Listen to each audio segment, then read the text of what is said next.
Primeira epístola do apóstolo Pedro, no capítulo 1, versículos 15 e 16, diz assim: Mas, assim como é santo aquele que os chamou, sejam santos vocês também, em tudo que fizerem, pois está escrito: sejam santos, porque eu sou santo.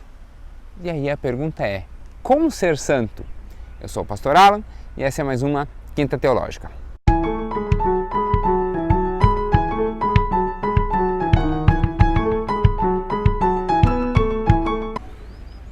Toda quinta, aqui no Teu Legal, a gente tem um estudo novo. Esse estudo chama-se Quinta Teológica e é isso mesmo, é um estudo a respeito de um determinado tema de teologia, às vezes sobre um determinado postulado teológico, às vezes sobre um determinado trecho específico das Escrituras. Mas a ideia é que sempre seja algo que possa aumentar a sua comunhão com Deus, aumentar a sua paixão pelas Escrituras, pela Bíblia e aumentar a sua comunhão com a igreja e engrandecer o seu ministério, né? Porque quando a gente está mais alinhado com Deus, naturalmente o nosso ministério flui melhor. Então, se você tem qualquer dúvida, se você tem qualquer sugestão, coloca aqui nos comentários e, na medida do possível, eu vou respondendo. Às vezes eu respondo aqui no comentário mesmo, às vezes eu gravo uma quinta quando o assunto cabe, né, é suficiente para um vídeo, às vezes eu gravo uma quinta teológica a respeito disso. Às vezes o seu tema vai ser tratado como um pedacinho dentro de uma outra quinta teológica, mas você pode colocar aqui os comentários, porque eu leio todos os comentários que são postados e você, mais cedo ou mais tarde, vai receber essa resposta. Então, fique bem à vontade. Se você está vendo ao vivo, toda quinta às 19 horas, eu estou aqui do ladinho no chat, online também. Então, se você escrever agora, eu consigo te responder instantaneamente. Do mesmo modo, eu queria fazer um convite, porque toda terça às 19 horas sai um vídeo novo. Esses já são vídeos bem mais curtos, são vídeos de 5, no máximo 10 minutos, em que eu leio um trecho das Escrituras e vou explicando esse trecho. Então, se você tem alguma dificuldade em ler a Bíblia, se você às vezes não entende determinadas palavras, como esses dias eu estava lendo um trecho e dizia lá que havia sicômoros, né? E aí eu não sabia o que era um sicômoro. Fui atrás de um sicômoro e descobri que sicômoros são figos pequenos. Então, o figo grande é chamado de figo, o figo pequeno é chamado de sicômoro. Não sabia disso, né? Mas então toda terça eu leio o trecho, eu já estudei antes o trecho, então eu leio o trecho e vou explicando. Acho que ninguém, nem o professor de biologia é obrigado a saber o que é um sicômoro, mas a gente quando está lendo às vezes não né, fica com aquela dúvida e tal.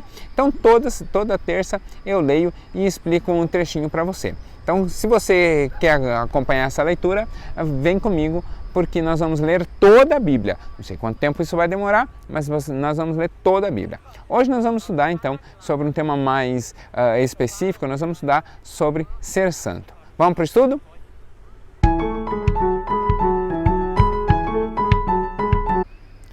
No vídeo anterior, que está disponível aqui na playlist, nós vimos que a salvação faz com que nós iniciemos a nossa vida. Nós começamos a nossa vida cristã do zero. Nós somos como crianças, estamos ainda no primeiro amor, estamos começando a nossa caminhada ao lado de Deus. Isso é muito legal, isso é precioso, isso é um presente, né? É algo ótimo para nós desfrutarmos.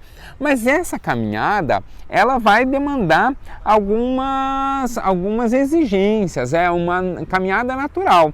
Não quer dizer que porque nós começamos como criança, nós devemos permanecer como criança para sempre.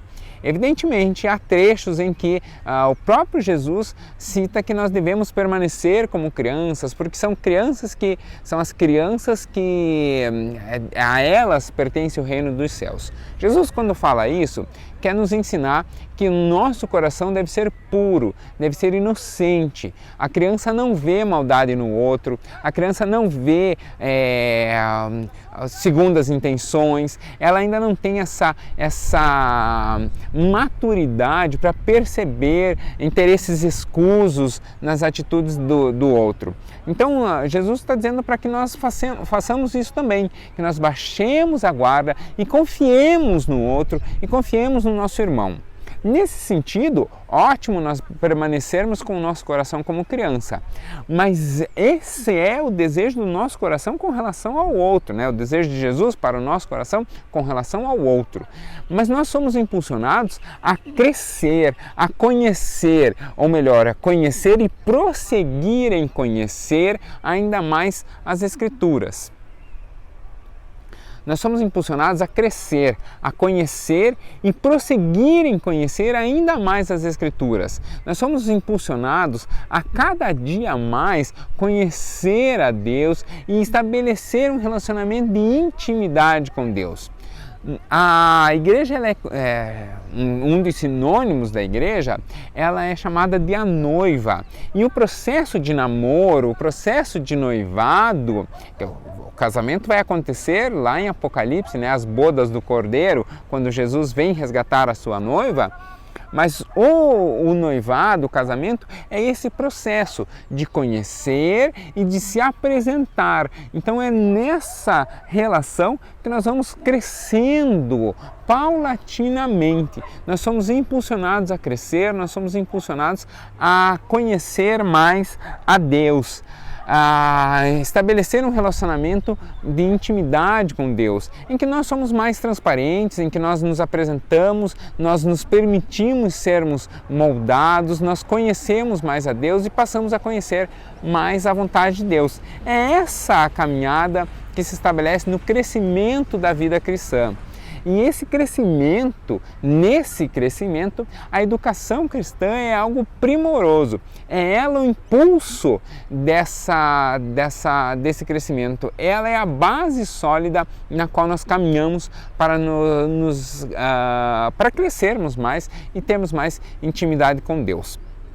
Por isso a educação cristã é tão importante, por isso nós aprendermos mais a respeito de Deus e das coisas do céu faz com que a nossa fé se fortaleça ainda mais. E aí dentro dessa ideia então de santidade, de uma vida de santidade, nós somos então impulsionados a crescermos nessa fé. A conversão, já tratei da conversão no texto anterior, a conversão é um ato, é quando nós ganhamos o ingresso para entrar no céu. Ingresso pago, para nós vem de graça, mas ingresso pago por Cristo na cruz. Quando nós recebemos o direito de sermos chamados filhos de Deus, isso é um ato, a conversão é um momento, é um instante. Lembra que no vídeo anterior eu coloquei o sinal de conversão, à direita e à esquerda? É quando nós literalmente trocamos de rua, chegamos na esquina e mudamos de rua. Nós convertemos os nossos caminhos, dessa vez num caminho que leva direto ao céu. Mas a conversão não se encerra aí. Quer dizer, a conversão se encerra aí, a nossa caminhada cristã não se encerra aí, mas a nossa caminhada cristã não se encerra aí. Nós devemos conhecer a Deus e prosseguir em conhecer a Deus. A salvação ela é grandiosa, ela é algo precioso, ela foi conquistada a preço de sangue por Jesus na cruz. Ela é a expiação dos nossos pecados, ela muda a nossa natureza. Nós podemos nos apresentar limpos, lavados no sangue do Cordeiro diante de Jesus. Isso é maravilhoso, isso é grandioso, isso é precioso. Ela restabelece o nosso relacionamento com Deus, ela faz com que a nossa oração seja ouvida pelo Senhor. Mas nós não somos convertidos e largados no mundo. Nós somos convertidos, nós nos convertemos, nós recebemos uma nova identidade em Deus para estabelecer a partir dali uma caminhada. E uma caminhada de agregação, de trazer outras pessoas para Deus, de aumentar a família do Senhor. E isso só se faz com maturidade cristã, isso só se faz com crescimento, com a comunhão dos irmãos e um edificando na vida do outro. Por isso o crescimento cristão é tão importante. o Espírito Santo passa a morar em nós e aí o Espírito Santo vai desenvolver o seu ministério, o Espírito Santo vai desenvolver o seu papel, ele vai começar a desenvolver a nossa fé e vai estabelecer um processo de caminhada da nossa vida espiritual. Comecei com esse texto, primeira epístola de Pedro, primeira carta de Pedro, 1 Pedro, capítulo 1, versículos 15 e 16, é esse chamado. Assim como é santo aquele que os chamou, sejam santos vocês também, em tudo o que fizerem, pois está escrito, sejam santos, porque eu sou santo. Mas esse está escrito é porque em algum lugar já estava escrito. Quando que foi? 1 Pedro está lá no finzinho da Bíblia. Será que só lá no final que foi pensado em santidade? Bom, Levítico, lá no comecinho, já tem essa convocação. E onde isso? Em 3 trechos de Levítico. Eu vou ler Levítico 20, porque sim, mas podia ler qualquer um dos outros 2. Levítico 20, versículo 7 e 8, vai dizer o seguinte: consagrem-se. Consagrar é tornar-se sacro, tornar-se santo, tornar-se sagrado. Consagrar, consagrado, tornar algo sagrado.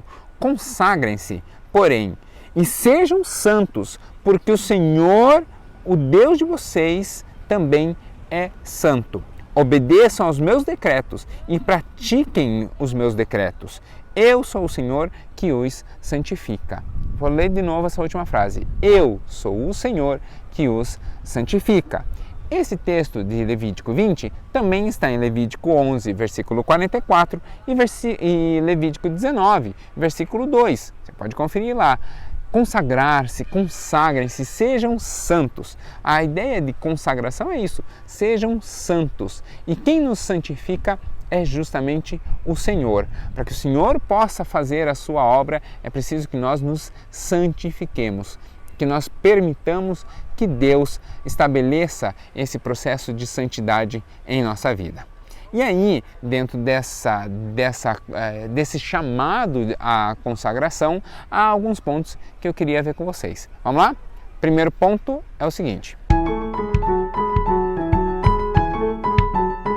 O primeiro ponto que nós precisamos entender é que o processo de santificação, ele é um processo pessoal, ele é um processo de crescimento na vida espiritual. Esse processo ele não garante acesso a Deus, né? Não é isso que garante o nosso acesso a Deus, ele não garante que nós teremos resposta de oração, ou seja, de que nós vamos começar a orar e as coisas vão acontecer. Ele não garante que os nossos pedidos de oração serão atendidos e ele também não garante que nós não passaremos por privações. Por que então o processo de santificação? Porque o processo de santificação ele afina, ele sincroniza, ele estabelece uma identidade entre o nosso coração e o coração de Deus. E nós passamos então a compreender melhor o coração de Deus e a compreender também o nosso coração nessa caminhada. Nós passamos a ter um discernimento espiritual maior e a partir daí nós passamos a entender melhor a nós mesmos e, portanto, a compreender melhor como Deus atua sobre a nossa vida. Texto de Paulo à igreja de Colosso, aos Colossenses, no seu capítulo 1, versículos 9, 10 e 11, diz assim: por essa razão, desde o dia que ouvimos um bom testemunho sobre vocês, não deixamos de orar e de pedir que sejam cheios do pleno conhecimento da vontade de Deus, com toda a sabedoria e entendimento espiritual. Sabedoria e entendimento espiritual é um processo de santificação. E para isso que vocês vivam de maneira digna do Senhor e em tudo possam agradar a Deus, frutificando em boa obra, crescendo no conhecimento de Deus e sendo fortalecidos com todo o poder, de acordo com a força da sua glória, para que tenham toda a perseverança e paciência com alegria.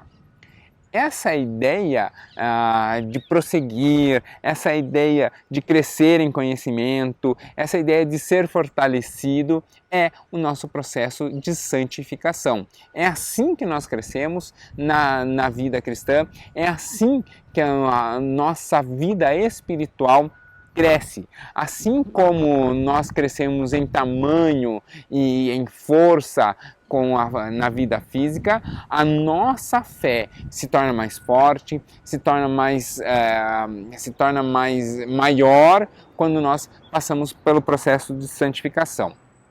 Esse processo de santificação, como diz 1 Tessalonicenses 5, capítulo 5, versículos 23 e 24, ela é um processo que origina-se diretamente em Deus. Olha o que o texto de 1 Tessalonicenses 5, 23 e 24 diz: que o próprio Deus da paz os santifique inteiramente, que todo espírito, a alma e o corpo de vocês sejam preservados irrepreensíveis na vinda do nosso Senhor Jesus Cristo. Aquele que os chama é fiel e fará isso. Então, a própria santidade, o próprio processo de santificação é oriundo diretamente dos céus, vem diretamente de Deus. Mas isso acontece quando? Quando nós permitimos que isso aconteça. A santificação é um processo de permissão. Deus está pronto para nos santificar, mas Ele pede licença para que isso aconteça. Nós vemos várias vezes em que o reino dos céus é exposto, que Deus opera dessa maneira, que Deus opera segundo a nossa permissão. Não que nós sejamos maior do que Deus e que precisamos autorizar Ele, é que Ele respeita a nossa individualidade. Quer ver? Quando nós olhamos, por exemplo, para o texto do filho pródigo, a parábola lá de Jesus, né? A respeito do filho pródigo, em nenhum momento nós podemos dizer que a saída do filho gastador, ou pródigo quer dizer gastador, que a saída do filho gastador era a vontade do pai, que em todo momento o desejo do pai era que o filho gastador estivesse ali junto a ele, que estivesse junto, né, caminhando com ele. E o filho que ficou também, que o filho tivesse intimidade com o pai e tal. Mas o desejo dos filhos é respeitado pelo pai. E os rumos que a vida tomaram são em função dessa liberdade em que os filhos tomam as decisões. Deus é libertário, Jesus nos faz livres. E olha só, pode parecer até estranho, mas Deus nos faz tão livres, mas tão livres, que nos permite estar inclusive contra Ele. Isso por quê? Porque é justamente quando nós podemos dizer não para Deus que está a grandiosidade de dizer sim. É por isso que Deus nos faz conscientes de quem somos. Nós somos dotados e portadores de vontade. E essa vontade, Deus, ainda que seja uma vontade contra a vontade de Deus, Deus respeita essa vontade no nosso processo de santificação. Por isso é que quando nós voltamos à nossa vontade e alinhamos ela com Deus, nós estamos nos tornando cada dia mais santo. Quando nós conseguimos alinhar as nossas vontades, começam a vir os grandes resultados do processo de santificação. Quais são? O primeiro deles é a perseverança na fé. Porque o mundo não para de girar. As adversidades vêm, as dificuldades vêm, os incômodos vêm, as setas do inimigo são lançadas, o ataque do inimigo aparece, é constante, e aí a nossa fé é provada. Né? Há um cântico antigo que diz, né? Cada vez que a minha fé é provada, a ideia é exatamente essa. Quando a nossa fé é provada, é ali o processo de santidade que vai se estabelecer. Por isso é muito importante nós termos consciência de que cada um de nós carrega uma história, cada um de nós carrega um histórico, cada um de nós carrega uma dor. Tem uma frase muito curiosa, eu não sei quem é o autor, mas eu gosto muito dessa frase, que diz o seguinte: a maior dor do mundo é aquela que a gente sente. Porque a ideia é exatamente essa. Nós sabemos o tamanho da nossa dor e sabemos o tamanho da nossa dificuldade. O que para um, às vezes, é um fato terrível, algo muito difícil de ser superado, para outro é um fato às vezes ruim, mas algo que naturalmente acontece. A pessoa às vezes tem consciência e, bom, passa por isso. Eu vejo isso, por exemplo, não sei, há vários exemplos. Por exemplo, quem perde o emprego. Às vezes a pessoa perde o emprego e aquilo é libertador na vida dela. Ela vai fazer um curso, vai trocar de ramo, vai buscar uma nova profissão, vai conseguir, às vezes vai se aperfeiçoar, às vezes vai começar um negócio próprio, às vezes vai conseguir um outro emprego e às vezes não vai conseguir um outro emprego tão cedo. Né? Às vezes sai num dia, no outro já está mandando currículo, às vezes fala, não, eu vou acalmar os ânimos, vou descansar um pouco, vou aproveitar esse tempo como um tempo sabático, como um tempo de restauração. Não sei, cada um reage de uma determinada maneira. Né? E aí isso é em função do seu histórico, em função daquilo que a pessoa já viveu, tal, mas a gente compreende que a dor de cada um, os fatos que acontecem, para alguns, por exemplo, perder o emprego pode ser algo terrível, para outros é algo que acontece, a gente está aí, né? Acontece, é a dinâmica do mercado. Então, não tem reação certa, não tem reação errada. A única questão é nós sermos honestos com a nossa dificuldade, sermos honestos com essa nossa dor, seja ela em qual campo for, e tratarmos isso, né? Não fazer dessa dor um bichinho de estimação. 1 Coríntios, capítulo 16, versículo 13, diz assim: estejam vigilantes, mantenham-se firmes na fé, sejam homens de coragem e sejam fortes. Para quê? Para enfrentar justamente essas dificuldades. Mas da onde vem essa força para enfrentar as coisas, as adversidades que vão se estabelecendo? Bom, a nossa força vem da onde? O Salmo 46, versículo 1 vai dizer: Deus é o nosso refúgio e fortaleza, auxílio sempre presente na adversidade. Então a nossa força vem do Senhor, a nossa fortaleza está no Senhor, o refúgio para vencer as nossas dificuldades, as nossas adversidades está justamente no Senhor. Por isso que nós devemos a cada dia afinar a nossa vontade e passar por esse processo de santidade.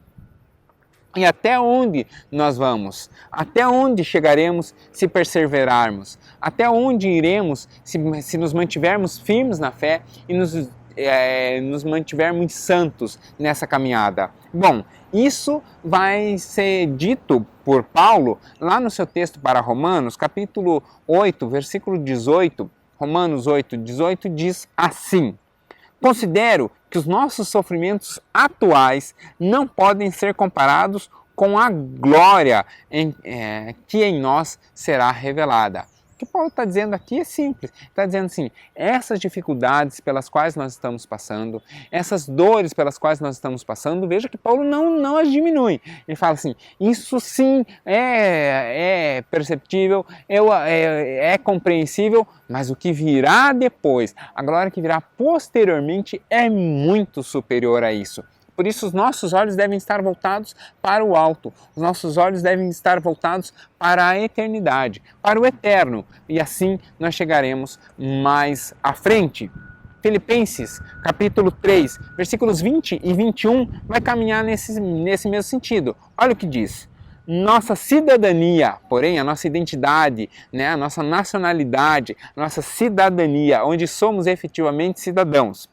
Nossa cidadania, porém, está nos céus, onde esperamos ansiosamente o Salvador, o nosso Senhor Jesus Cristo. Aleluia!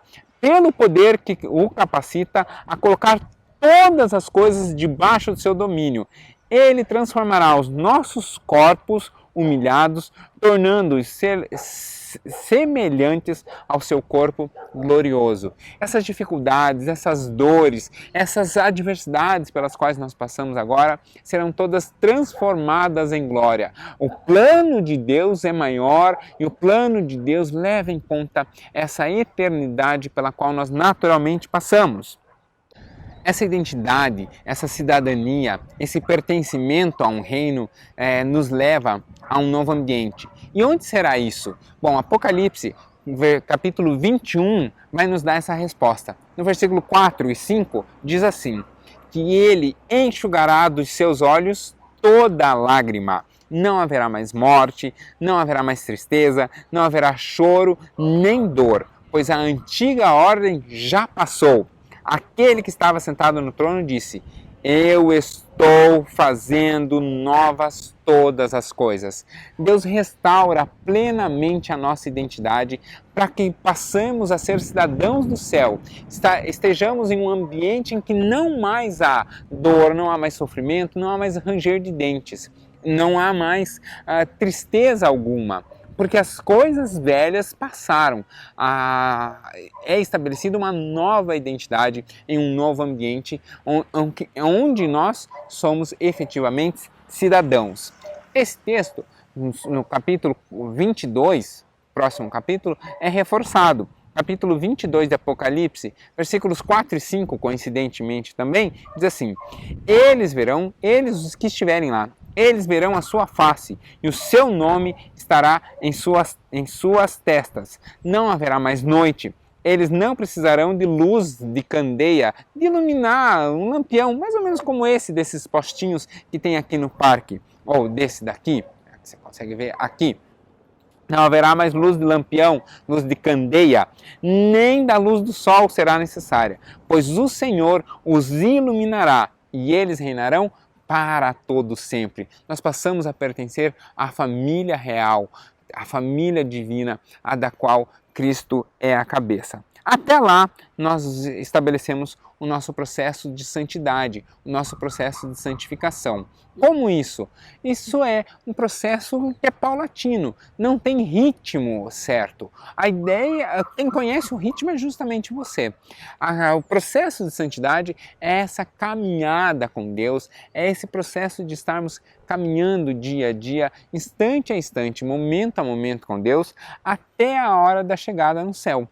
Até lá, nós vamos crescendo paulatinamente, né? Cada um no seu ritmo, cada um segundo o seu chamado. Então, não é porque determinada pessoa está em uma determinada posição que necessariamente ela está à frente na caminhada. Cada um de nós tem certas dores e eu vou ser bem honesto com vocês.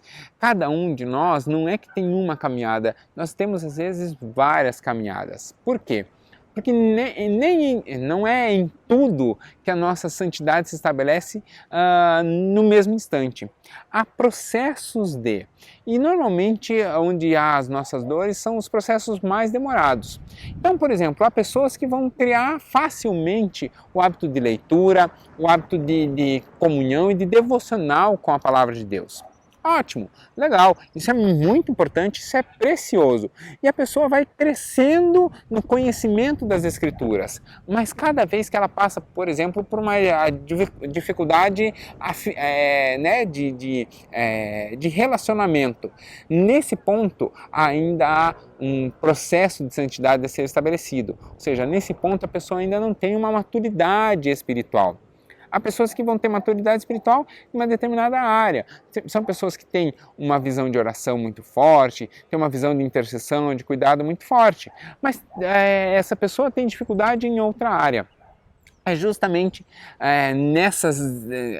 nesses desníveis que nós vamos caminhando e em uma área que nós estamos um pouco mais abaixo, nós procuramos a ajuda do outro, para quem aquela questão é uma facilidade. E assim nós vamos edificando na vida do outro. Para quê? Para que no dia da glória estejamos todos cheios, plenos, repletos e completamente dominados pelo Espírito Santo que já vive em nosso coração.